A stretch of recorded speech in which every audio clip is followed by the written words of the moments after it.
Хөөрхөн бүсгүй л аав ээж нарын үеийн ноутбук гэж хэлж болно. Гэхдээ илүү уянгалсан хэлбэр нь л дээ. Манай киноны гол дүр Эдвард бол том компани захирал, хөрөнгө оруулагч нөхөр. Өөрөөр хэлбэл мөнгө яаж олохыг мэддэг хэдхэн хүний нэг. Тийм ч болохоор хүрээлэл дундаа Моцарт, Да Винчи ийм хүмүүст эсвэл дөрүүдэд угаасаа хувийн амьдралын асуудал байдаг да. Тэр нь ч харагдаж байгаа юм. Гэхдээ шууд эхлээд дүрийн асуудлыг нэтэрээ яриад яах вэ? Манай хүн Холливуудад ирсэн парти нэтэрээд ороод давхар ажиллаа хийгээд явж байдаг. Тэгээд найз охин нь бололтой залгаж өөрийг нь яг л биеэ үнэлэгч аятай үздэг инээ тэрэ гэж гомдлын чанартай юм ярина. Манай хүн угаасаа нэлээд хөндөй юм шиг байна лээ. Найз охиноосоо бараг салчаад явж исэн хуучин X-тэйгээ таарчж байгаа юм. X нь үжээ хүнтэй суудсан тэр байтугай Эдвардын нарийн бичгтээ айгүй сайн найзууд гэж байгаа. Ер нь манай хүнтэй дотносох гэсэн эмэгтэй бүр нарийн бичгтээ найзууд болоод дууссан түүхтэй. Парти дээрээс Beverly Hills явхуулж найзынхаа машиныг зээлээд гарч байна. Лос Анжелес бол урлаг соёлынх нь жуйлчин гээд 9 шидэнд бүрдсэн газар. Мэдээж тэр 9 шидэнд бүрдсэн газар 9 шидийн юм эрчүүлдэг хийдэг хүүхнүүд ч байгаа. Тэдний нэг нь бол Vivian. Мэдээж манай хүний ажил нар жаргахад эхэлнэ. Байрны эзэн түрээсийн мөнгөө нэхэд хадгалсан хэдийн roommate нь тооцсон байдаг. Би тэрийг сайн мэдэхгүй л дээ. Гэхдээ Америкчууд өвс тамхи хэргэлдгээрээ их алдартай.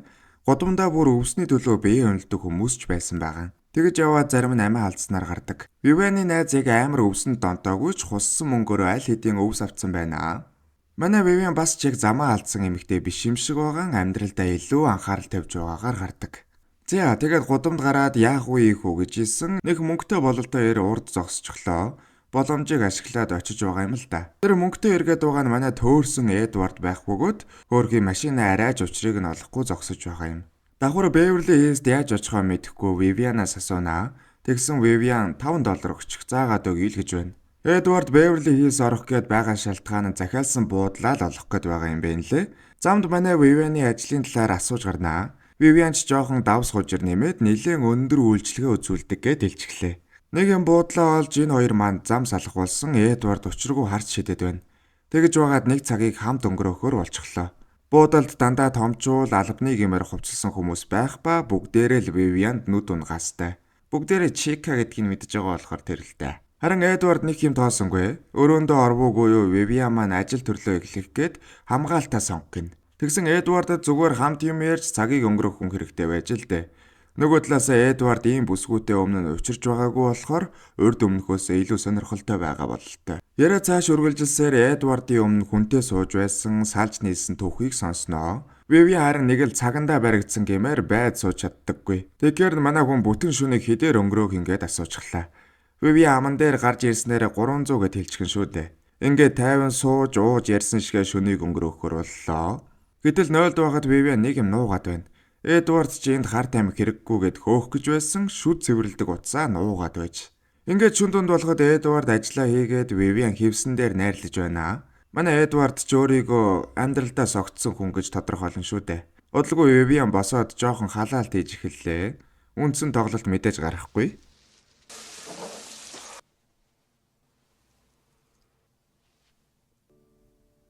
Өглөө нь нэг улаан үстэй үзэсгэлэнтэй эмэгтэй босоод ирлээ шүү. Эдвард юу гэдгийг нь мэдэхгүй болохоор өглөөний цайнаас бүгдийг захиалчгаж манай хоёр ярьж гарлаа. Эдвард дампуурах төгсөн компаниудыг худалдаж аваад хэсэгчлээ зардаг аж.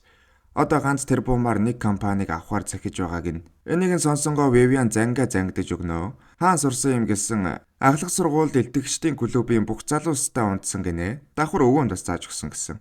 Худлаа авах тийм ээ. Худлаа авах уу? За.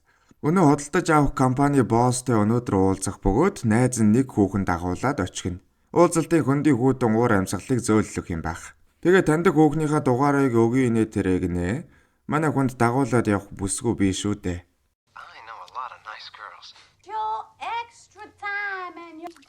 You just concentrate on finding how to undress me, maybe you could be my just leave it all up. Тэгсэн Эдвард бүр ирэх хагас санд буюу Лос Анжелес хотоос явх хүртэл хамт байгаа ч гинэ. Vivian чиний дээр тоо бодож үн хаялцаж байгаа нь 3,000 дээр тохирлоо. Уг нь ийм ир утас цохоход л эмэгтэй хүн эрэндэ гэхэд Эдвард айр дурлал гэж дараа хил ам болохгүй мэрэгжлийн хүн хэрэгтэй байна гэдэг. Тэгээд өдрийн уулзалтанд ирэхийн өмнө хувцас аваарай гэж хэдэн цаас үлдээгээд явлаа.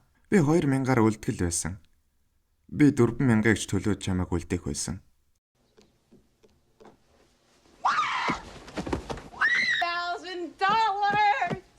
Beverly Hills-ийн тэрүүгээр одууд баян хүмүүс угаасаа их амьдардаг, тийм ч болохоор илүү классик хувцалсан гэмээр хүмүүс их. Ийм хувцастай дэлгүүр орсон Vivian-ыг маань худалдагч бараг хөөж дуух нь холгүй гаргалаа. Ядаж байхад буудалдаа эргээд ирсэн буудлын менежер манай үнийг хараандаа авчихсан байж. Тэгээд Эдвардын юу болох инээ тэрээгээд асууж гарлаа.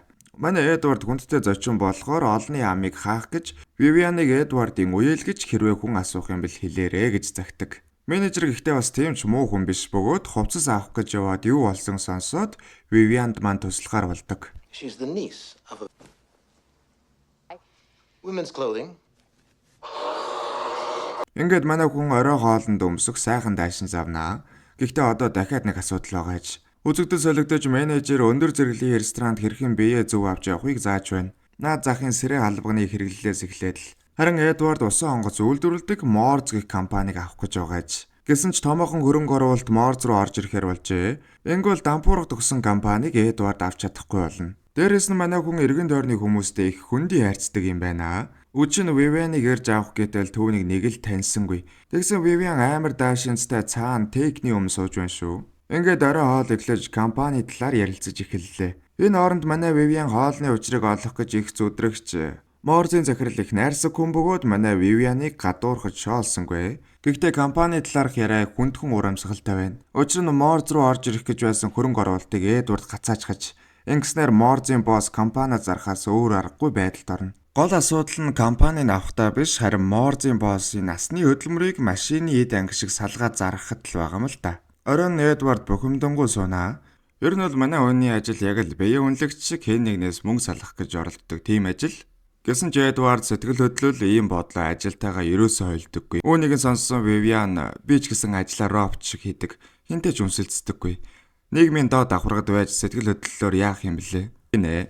Шүн дунд болоход Эдвард байдаггүй. Доор төгөлдөр хуур тоглоод сууж байна.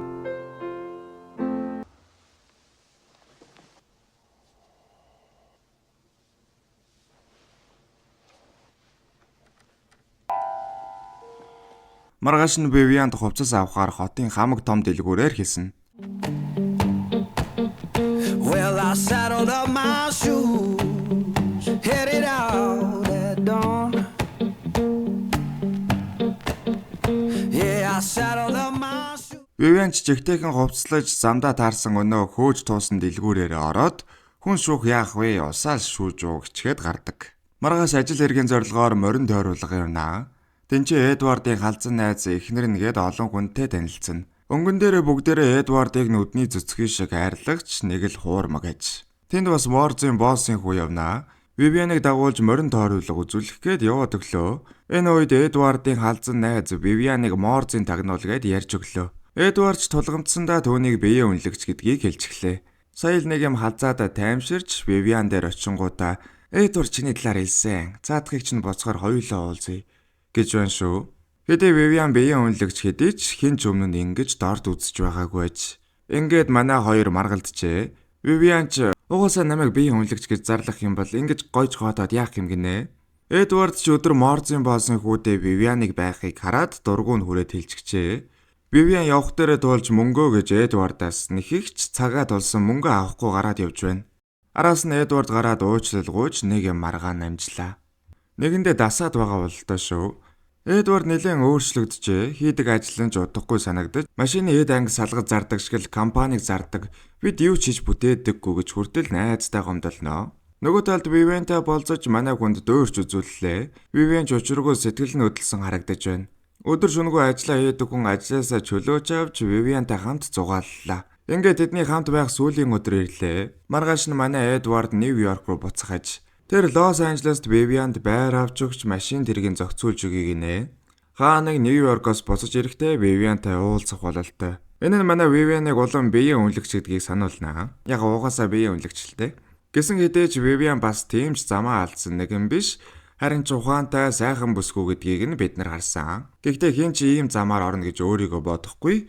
Бага байхад ээж нь Vivian-ыг дээврийн өрөөнд цоожилдог байж. Манай хүн өөрийгөө үнсгэлжин гэж төсөөлөөд цагаан морьтой ханхуу ирж авнаа гэж боддог байж. Энэ л Vivian-ыг хүсэж байгаа зүйл нь юмдгүү да. Эдвард ч өөрийнхөө хийж чадах бүхнээ хэлсэн. Дээрээс нь би чиний төлөө өөрийгөө аль хэдийн даваад гарчхаад байна. Би хизээч чамайг бие үнэлэгч гэж бодож байгаагүй гэд ажил руугаа яваад өглөө. Дараа нь Vivian-ы найз ирсэн үүдний танхимд менежерийн маань анхаарлыг татаад байж байна. Vivian ч найздаа юу болсон хэлж, найз нь тэр бомтон царайлаг сайхан эр бие үнэлэгчэд сайн болсонг ойлговоо. Тэгээд энэ хорвоо ертөнцийн ганц л тийм хүн мэднэ гинэ. Ягаав нөгөө өнсгөлжин энэ хооронд Морзийн босстой Эдвард уулзаж байна. Морз шагалтанд ороод компани зархаар улжээ. Гэтэл Эдвард бүгднгийн өрөөнөөс гаргаад Морзийн босстой уулзлаа. Манай хүн компаниг авч хуваагаа зархаа бэлж, харин компанид нь хөрөнгө оруулж хөлдөөр нь босгохоор боллоо. Манай хүн харин хэсэг гадуур алхаж жоох юм бодноо. Энэ хооронд халзаатай Эдвардтай уулзах гэд буудалд ирчихэж. Тэр $1,000 гэрээгээ алдсан болохоор их ууртай байна. Тэгсэн тэр уураа Vivian дээр гаргаанаас. Vivian-ыг алгадаад дараа тавлаа. Энэ үед нь Эдвард ирээд босромог явдлыг зогсоолоо. Энэхүү манай хүн өөрөөс нь үргэлж ашиг онжоо хардаг найзаасаа салж байгаа юм. Vivian-д мөс тавьж өгч үйл явдалч нэгэн намжлаа. Өмнө нь хэлсэн шиг Vivian хэдийдсэн гүнжээ амьдралыг хүсэж байгаа бол хөндий Эдвард хайранд итгэх бодлого байгаач. Ингээд энэ хоёр маань өөр өөрийн замаар хорвоо ертөнцийн тоосыг хөдлөхөөр боллоо. Маргааш нь Vivian буур сэлгэж өөр хот руу явах болсноор гарна. Манай хүн амьдралаа шинээр эхлэхээр шийджээ. Харин Эдвард Нью-Йорк руу буцах гэж байна. Нэг зүйлд авчихсан байж л дээ. Тэрийгэ буцаага дэлгүүрт нөгөөрөө гэж байна. Ийм сайхан зүйлээс салах хэцүү байж таараа. Өчигдөр Vivian авахыг дээр л гэрт нь өргөж өгсөн. Манай менежер адаас нь очооч гэдэг байгаа бол тоо шүү. Эдвард харин юу ч хэлсэнгүй яваад өглөө. Vivian ч гэсэн явах гэж байна. Тэгтэл машин чагнаалдаа дуу явж байна. Эдвард цагаан лимузинтэй цэцэг барьчихсан ирж байна. Тэгээд танхуу шиг дээшин шатаар гараад Vivian дээр очлоо. Энэхүү үлгэр аз жаргалтайгаар төгслөө. Би энэ кинон дээр Letterboxd дээр 2.5 өгсөн санагдчихээн. Алгадаад хүчин тэгэж үзэж байна шүү дурагч нь. Машины эд ангишгал салгаад зарах гээд байгаа юм шүү дээ.